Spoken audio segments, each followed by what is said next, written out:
Hello, beautiful guys. Welcome once again in the Wise Crypto. Hope that you're well and also Happy New Year as well as like long time no see actually. So once again, Happy New Year and also hope for the best for the future.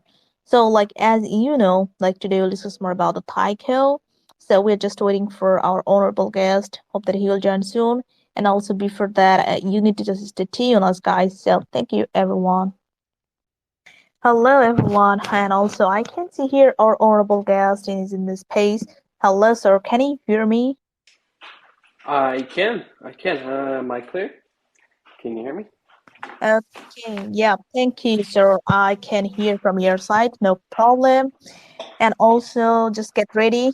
We have 2 minutes in hands. After that, I think we will start. So just get ready. All right, sounds good. Okay, I think we can start now. The first of all, I'd like to thank you, all of our beautiful people, for having here in our Wise Crypto space. And also, this is our first AMA session with you after the new year, actually.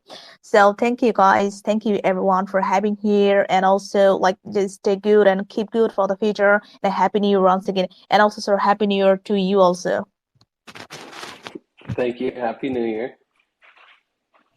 Yeah, thank you, sir. So, guys, as you know, today we'll discuss more about the Taiko, their plan, their programs. And Taiko is a secure, decentralized, and permissionless rollup on Ethereum. So, like, to describe everything, here's our honorable guest. First of all, sir, could you please introduce yourself? Like, how do you connect this project and also your experience? Yeah, of course. So my name is Alex. I am the community manager for Taiko. Um, I've been with the team for about, I'd say like 5 months at this point. Um, yeah, and it's been a really exciting journey to be building on the ZK EVM space. I think it's been one of the more interesting and forward-thinking like design spaces in the Ethereum landscape. So yeah, Okay, yeah. Thank you, Alex. Happy to know about yourself and also your experience. So it's time to talk more about Taiko. So first of all, could you please elaborate on the significance of Taiko being a type of one JKVM and also how it differs from the other JKVM solution in terms of the maintaining Ethereum's framework and also compatibility? yeah, absolutely. That's a really good question. So Taiko is a Type 1 ZK EVM. So I'm not sure how familiar your audience is with the different types of ZK EVM implementations. So there was a Vitalik article that he wrote out, and he basically listed like different types of ZK EVM implementations that you can have. So Taiko is type 1. So what that means is that Taiko implements the full Ethereum spec, like the full Ethereum, like yellow paper, um, like opcode by opcode. Taiko implements the full EVM into the rollup. So how this compares to other rollups is, I believe Taiko's the only Type 1 ZK EVM that currently exists in the design space. And so basically, all it means is that when you deploy like a smart contract onto Taiko, you don't have to do like any like reconfiguration or anything like that. So your smart contract, all of your Solidity code executes exactly as it would on L1. No difference in anything. Everything should work like straight out of the box. And so like other rollups, other like ZK EVM like Type 2, Type 3, basically they abstract a little bit from actually running proofs over the opcode execution. So they'll take a look at like bytecode execution, and they'll run over the Solidity bytecode in their own specialized EVM implementation. So you'll have things that won't work right out of the box. You'll have to like reconfigure, re-audit, re-edit like certain smart contracts to be able to work properly in that new um, layer 2 environment. So basically type 1 just means that you're operating in an environment that feels, looks, and acts exactly like the Ethereum L1, but from the L2. Okay, yeah, thank you, Alex, for describing like what is Taiko actually. And also, guys, their testnet is right now live. You can check out their testnet software. Yeah, and also I think in the 2024 their mainnet will launch soon, so stay tuned with this. So, like, I can mention Alex building a type of like one JK EVM sounds ambitious. I can say so. Like, could you say what kind of challenges that has the Taiko team like faced during the development, and also Hmm. how have these challenges been addressed to ensure the robust platform actually? Yeah, great question. Yeah, building a Type 1 ZK EVM is incredibly ambitious. So, like, just to even start off, before Tyco was established as like a project, uh, basically it was a big open-ended like Ethereum research problem to determine can you even put the full Ethereum, like the full EVM, into ZK circuits. So for a few years there was like this collaborative like research effort between, like, you'll notice like different roll-up projects all kind of use the same like circuit code base. It's the privacy and scaling exploration circuits. So uh, teams like Scroll, I think people from ZK Sync, researchers from Taiko, were basically all doing this like collaborative research on basically putting the EVM into ZK circuits. And so it was through that like big collaborative effort that we were able to like realize and um, understand that it is an achievable goal and that you can actually build a ZK EVM.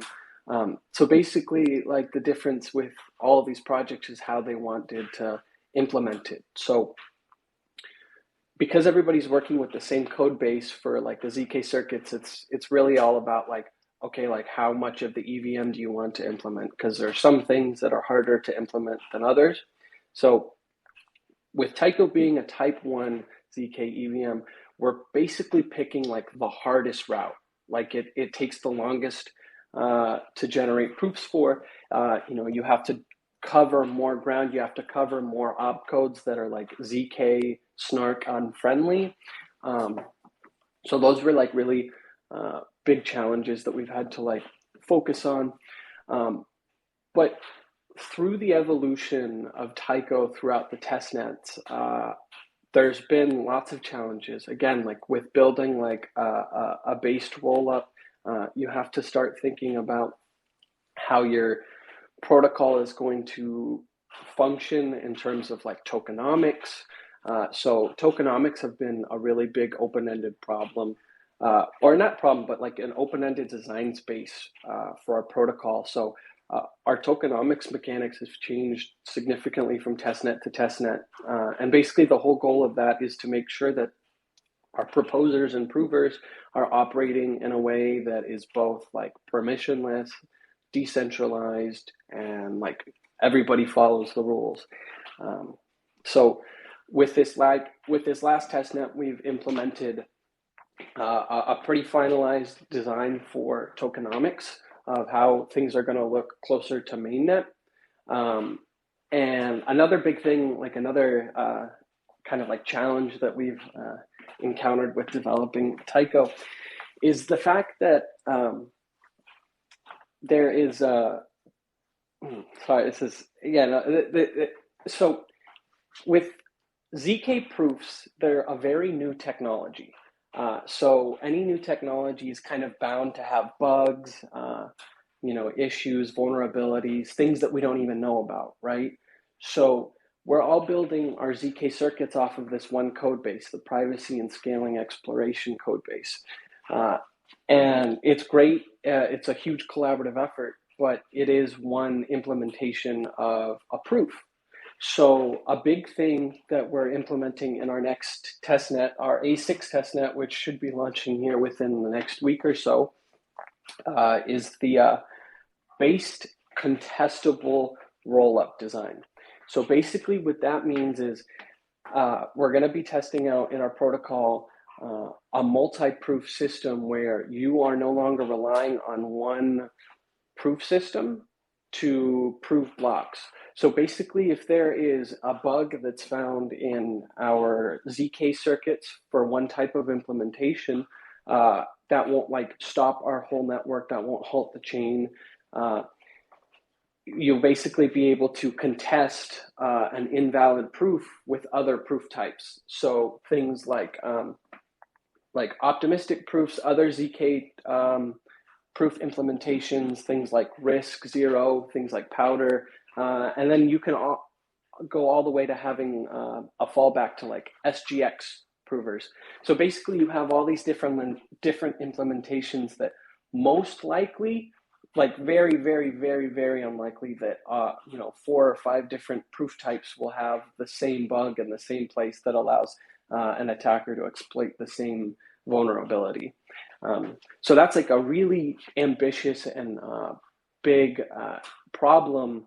That's like it wasn't even a problem that like arose yet. It was something that we noticed like down the line, like, oh yeah, like what happens if you rely on just one proof type? So this is us trying to get a little bit ahead of ourselves to avoid issues and sort of have a smooth experience with our protocol as early as possible. So that's been one of the challenges that we've been really trying to address. Yes, thank you. Happy to know about this, and also best wishes to your Taiko for the future. And guys, I already shared in this space like their whole overview in the 2023. You can check out their achievement so far, and like you can read out their all kind of achievement from there. So thank you, Alex, for describing this. And also let's talk more about your gas fees. Like what will be the relative gas fees on an average on the Taiko's best rollup actually? As you know, there are a lot of number of layer two already, the both JK and OP. So could you say more about your gas fees? Like, should it be competitive and others? Yeah, absolutely. So that is a really good question, because gas fees, it's almost like a collaborative effort to get that down. So right now, just off of like our test nets that have been running, we're looking at gas cost savings around the realm of like 10x. So things are 10 times cheaper to do on Taiko than it is to do on like the L1, for example. However, this is not representative of what we'll be seeing on mainnet. So a lot of L2s that you'll see, they will see an increase in their gas scalability when Ethereum implements EIP 4844, which is the blob transactions. So right now, Taiko's operating at a 10x decrease in gas prices, but with the implementation of EIP 4844 and the blob transactions, you'll see it, and that's hard to quantify. That's hard to put a number on because that's all dependent on like the fee market that exists for the blob space. But yeah, we're as far as I can see, that the gas savings should only increase from where we are right now, and currently we're seeing around a 10x decrease in gas prices. So it only gets better from here. So once EIP 4844 is implemented, we'll have an even better idea of how much the scaling is going to increase. Okay, thank you for the clarification. Mm-hmm. And guys, you can make your own research, like check out their website if you want to learn more, and also visit their Twitter. And also, I saw their website. It is amazing actually. So you can check Thank you. out. You can learn more. Yeah, thank you, Alex. Definitely, like I really appreciate that. Like you segmented it the part by part, all of your website section. So that's amazing, I can say. Okay, so here's another good question. Like considering the evolving landscape of the layer 2 solution, what strategic step is Tyco taking to ensure interoperability with other blockchain network and foster a seamless cross-chain experience? Okay, this is a really interesting question. So there are a lot of, again, this is all a big open design space. So there are a lot of different ambitious projects that all have their ambitious like goals of achieving interoperability between L2s and all that. And I think Taiko has one of the most interesting proposed implementations. So it's called the Based Boosted Rollup, and we're calling it BBR.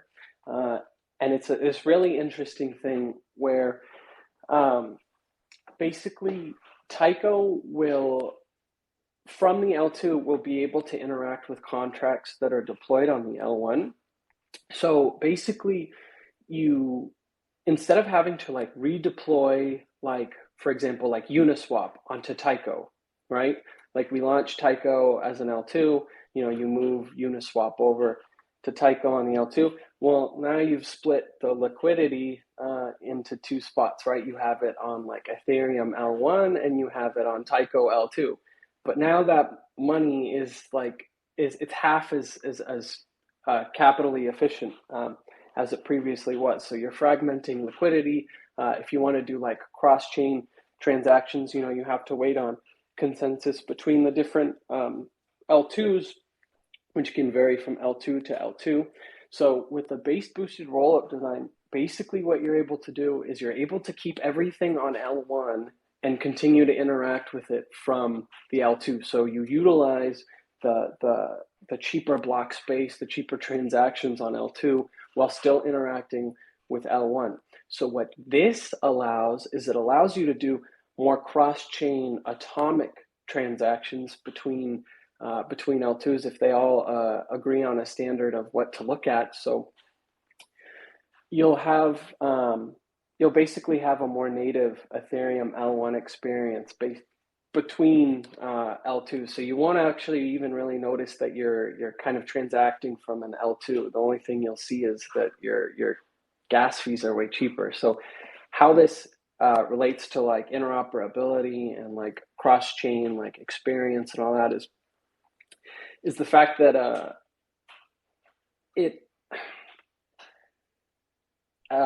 basically it avoids the fragmentation issue between like different rollups, and it allows you to have like atomic cross rollup transactions across all L2s in the booster network. So you can basically recursively like deploy more and more versions of Taiko that basically work as like an SSD and like a RAM upgrade to like Ethereum.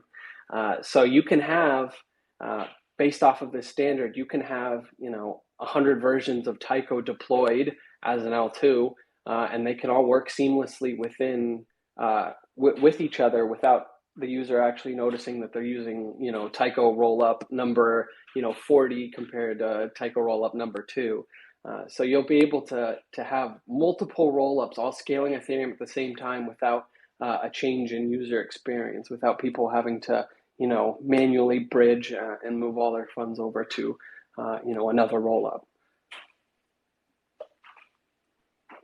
Yeah, got it. Thank you. And guys, like they have their long plan for the 2024. Like, as I mentioned, they're going to in 2024, like they're going to launch their mainnet, and also they're looking for more partners, more security audits, and also more educational content for you. So I think more events just coming. So you just need to stay tuned. Okay. Like Alex, I have just one more question. Mm-hmm. Like, could you say more about your security system? Like, how secure your Tiger actually to protect people, money, or their data? Sorry, say that again. I think I lost you for a second. Yeah, I said like, could you please share about your security system, like how secure your Taiko actually? Right. Okay. Yeah. That's always like at the forefront of what we're thinking about when we're designing the protocol. So that's a really big reason why we're implementing the base contestable rollup, because our proof systems again are still very new. It's a new field of research that's developing really fast, and I think that it's hard to determine when and where bugs will pop up in the protocol with these ZK proofs and all that because they are so new. And that's a really tough thing when you're looking to launch on mainnet, right? Because you do want to have security for the rest of Web3. You want to make sure that people are able to interact with your network without, feeling at risk that their funds should disappear. So, the contestable proof design, the multi-proof design, basically from the outset assumes that, like, okay, there are going to be bugs, there are going to be issues. We want to make sure we're not relying on one proof system that could possibly, again, have an attacker exploit certain things or halt the chain. So yeah, security has been a huge driving force behind developing this multi-proof design. And as far as I know, I'm not aware of any other projects that have addressed this issue quite yet, or maybe not in the way that we have. And I don't think that's a problem that has cropped up yet for L2s, because we are still growing and we're still in that like development phase, all across the landscape. So I think, again, this is one of those like forward-thinking security issues that we're really focusing on. And then you have like the more traditional things, again, like security audits. So we're having our ZK circuits audited. We're having our smart contracts audited. Everything from our proof verifier to like bridge contracts. So we're going through our auditing rounds.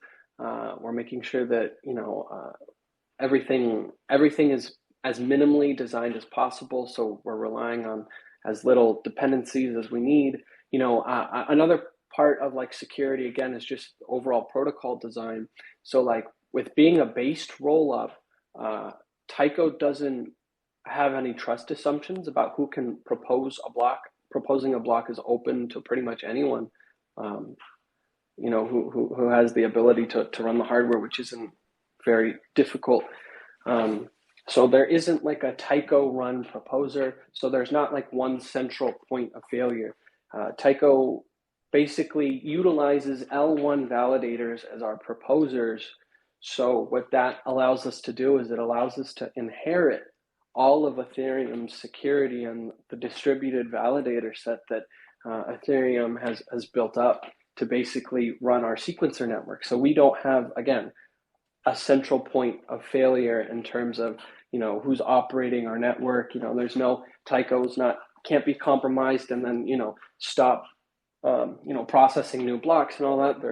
Anybody's able to step in line and propose a new block. So keeping the protocol as open as possible and building from the outset of having, a decentralized proposer network is key to having a secure network, because once we get to mainnet, we're not going to have to adjust or change our protocol design to fit into a based rollup thing. From the get-go, we've built that based rollup design, so that you won't have to do any major reconfigurations or anything by the time we get to mainnet. So I think all of those kind of contribute to the overall security of the protocol, and yeah.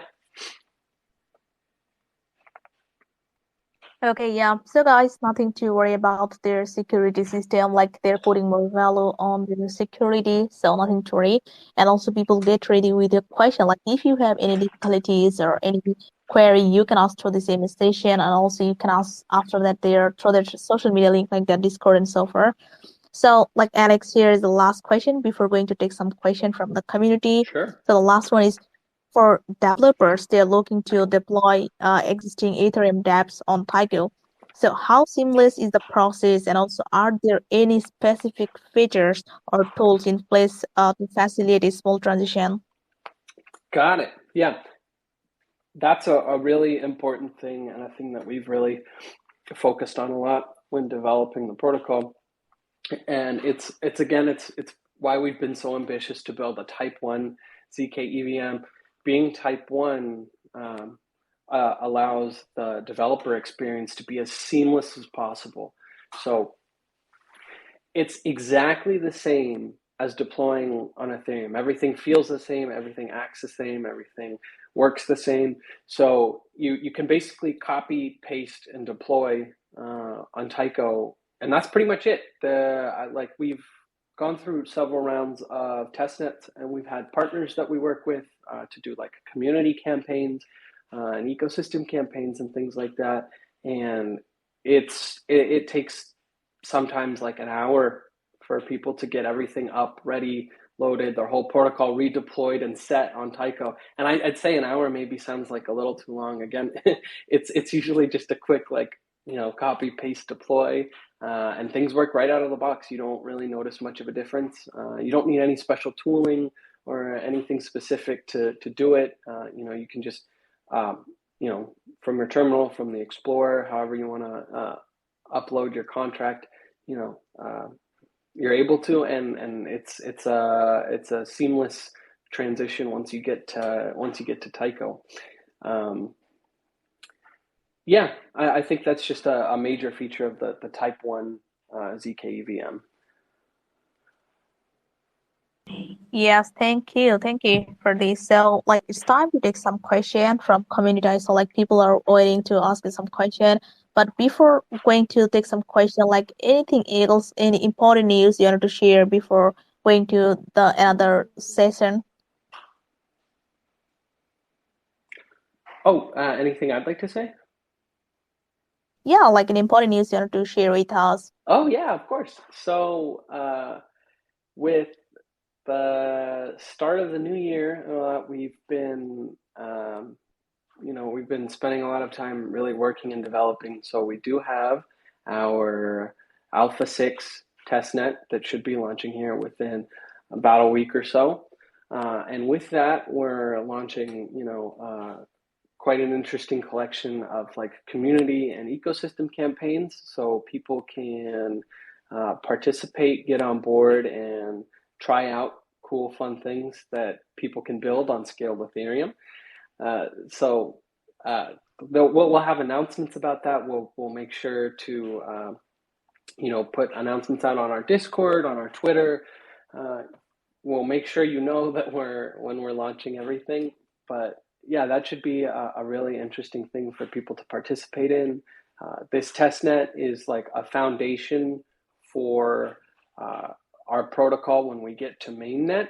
So things should look pretty close to finalized as they're going to get before we actually launch. So we really need a lot of people to really test things and to really put us through the ringer to see what issues might crop up and all that. We really want a good, solid testnet experience. We want people to try and break stuff. We want people to try and find issues. We want people to just hang out and transact on the testnet. Really give it a good battle test before we get to mainnet. So if you're around and you're available, it would be really awesome to see you guys, hang out, join our Discord, ask questions, participate, be a part of our testnet. And just be a part of this really cool journey. Yeah, definitely. And also, we're very excited for your mainnet actually. But people, you can take part on the testnet as you mentioned. So, like, I can take some question. The first one is Brusco. Hey, Brusco, are you there? Hey, Hello, Brusco. can you hear me? Yeah, ask your question, please. Okay, so my question is to become a node validator, what is the requirement? And is it too late to become a validator on your platform? No, it's not too late, not at all. So right now we're still in our A5 testnet phase. So if within the next few days, you can feel free to try and spin up a proposer. But if you want to wait, we're going to be launching A6 soon, so you're more than welcome to participate in that. Again, a really important thing for Taiko is to be open, permissionless, and decentralized. So anybody is able to run a proposer. The hardware requirements are really low. You can run a proposer on a laptop, any VPS if you need to use that, but you can really just run it off of your laptop. The only requirement right now is that you need some testnet ETH from the Holsky network to basically propose those blocks onto the L1, the testnet L1. And aside from that, those are the only requirements. yeah, you're free to join whenever you'd like. Oh, that's really great. Thank you. No problem. Yep, thank you, Briscoe, for your question, and also don't forget to take part on their testnet and join their community. Yeah, and also next one is Ronnie. Hey, Ronnie, are you there? Hey, can you hear me? Yeah, ask your question, please. Actually, I have just one simple question. What is the type 1 ZK EVM? What is type 1 ZK-EVM? Like, what does it mean? Yes. All right, yeah, it's a tough subject to get the types and all of that, but it basically type 1 just means that you're implementing like Ethereum, the EVM, opcode by opcode into your L2. So there's other implementation types like type 2, 2.5, 3, and that's just basically how far away from like the Ethereum yellow paper are you getting. So if you're type 2, you probably don't have all of the opcodes that Ethereum runs. You have some that you replace with your own L2 specific opcodes because there are some opcodes that are like ZK unfriendly and they don't work. So it's easier to build a workaround. But as a consequence, your smart contracts don't function exactly as they usually would on like the Ethereum L1. So you'll have issues and things to figure out. So basically, yeah, the further you get away from type 1 is the further away that you're getting from the actual like EVM implementation. So type 1 just means exactly the same as Ethereum, 100% opcode equivalent. Okay, understood. Thank you. Yeah, thank you, Ronnie. And also, like, you can do Google is better, like, to better understand it, to, like, and also, like, how the rollup is working so far. Yeah, thank you, Ronnie, for your question. So the next one is Renikin. Hey, Renikin. Yeah, am I audible? Yeah, you're asking a question, please. Yeah, so I wanted to know about your inception layers, like how does it exactly work? Can you explain? The inception layers. So that was, I believe, like when we deployed like an L3 on top of our L2, and I think that was an initial sort of like design exploration idea before we got to the base boosted rollup design. And basically, yeah, the inception layers idea is just that you can deploy Taiko on top of Taiko to make it even faster and cheaper to transact. So you can have, like in our Alpha 3 testnet, I believe, or Alpha 4, we had an L3 deployed on top of our L2. Actually, that's what it was. Our A3 testnet was an L2, and then our A4 testnet was an L3. And it was an experiment in trying to see the best way to scale Taiko recursively. But at this point, it seems like a much better design to go with the base boosted rollup design, which sort of works almost like the inception layers, except instead of deploying as an L3, it just deploys as another L2 side by side Taiko, and they all interact with the L1. These are really Got it, incredible sir. questions. Thank you for answering. Yeah, thank you for all your really great questions, guys.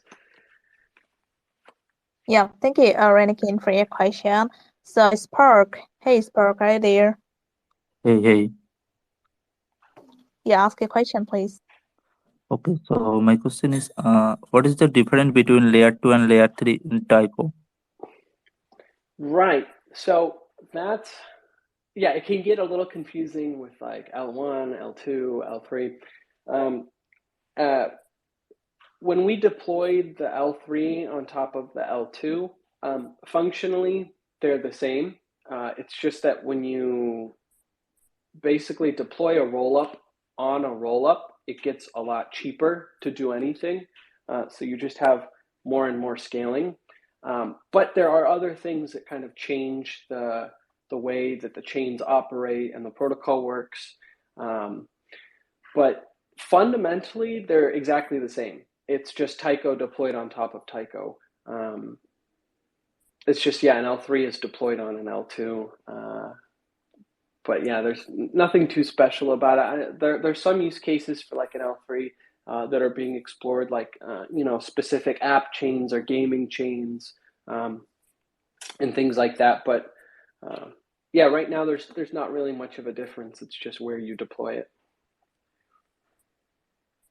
Okay, got it. Okay, yeah, thank you, Spark, for your question. And also here's the last participant, Duke. Hey, Duke. Hey, my question is, can you elaborate bit about decentralized aspect of Taiko, like what's make you true decentralized? Yeah, a really, really big thing in the L2 space is centralized sequencers. And so there are lots of projects right now, like either ZK-EVM rollups or just generalized L2s, basically that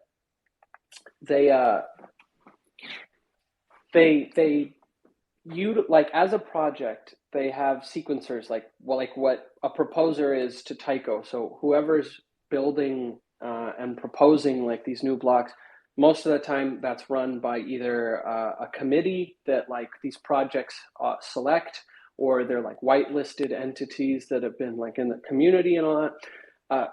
But that still leaves like this factor of being centralized. And while like these projects are trustworthy and all that, there's always issues with like security. If private keys get compromised, things like that. If these centralized sequencers, sometimes they don't have mechanisms designed and built in place that allow users to remove their funds from the L2 if the centralized sequencer stops working. So that's a really, really huge issue of not having a decentralized like factor in your protocol that can really affect like the overall liveness of your protocol. So with Taiko, again, a really big thing is the based rollup design. So that allows us to decentralize our proposer network completely. So from the get-go, there is no committee, there is no like whitelist of sequencers, there's no specific closed source software that's running for the sequencers. Anybody's able to see all this. Everything that we have is open source. So anybody's able to like look at the code, actually see how it works. You're able to run your own proposer, propose your own blocks with your own computer. So that's a huge factor in being decentralized in our protocol that that I think plays a really big role. Yeah, thank you. Thanks for answering my question. Yeah, of course. Yep, thank you, Duke, for your question. So, Alex, I think we are enough for now. Like, we got our desired winners. This is not possible to take everyone question from here. Yeah. But guys, if you have any question, like you can ask through their social media link. So, like Alex, before wrapping this session, any closing statement from your side? Yeah, it would just be keep an eye on what we're doing. Again, it would be really cool to see people participate in our A6 testnet. We're all about like education and like building really cool stuff. So it'd be really cool to see, like, because we're building an L2 and it's all scaled Ethereum. It's really cool to see what can be built with scaled Ethereum when fees get a lot cheaper and all that. So it'd be really cool to see everybody kind of like join in on our community, hang out, ask questions, learn things. It's all about education and learning about, where we're going with all of this and, what the whole point of all of this complicated technical stuff is and all that. And so, yeah, it would be just stay tuned for our A6 testnet that's launching, our community campaigns, we always have Twitter Spaces, AMAs going on. Every Tuesday we have our Tea with Taikos on our Discord, where you're able to come in, ask questions, hang out with the team. So yeah, it would be really cool to see you guys just hang out there, learn, ask questions, be a part of our community. Yeah, definitely. And thank you, Alex, for your time. And also, I'd like to thank you, everyone, for having here and also be part of their community's mansion and check out their all activities and also read out their all kind of documentation to learn more, actually. So thank you, Alex, once again. Best wishes to your project for the future. Yeah, of course. And thank you so much for the wonderful questions, everyone. This was a really wonderful time. I love being here. Yeah, thank you, sir. Good day. Goodbye, everyone. All right, bye, everyone.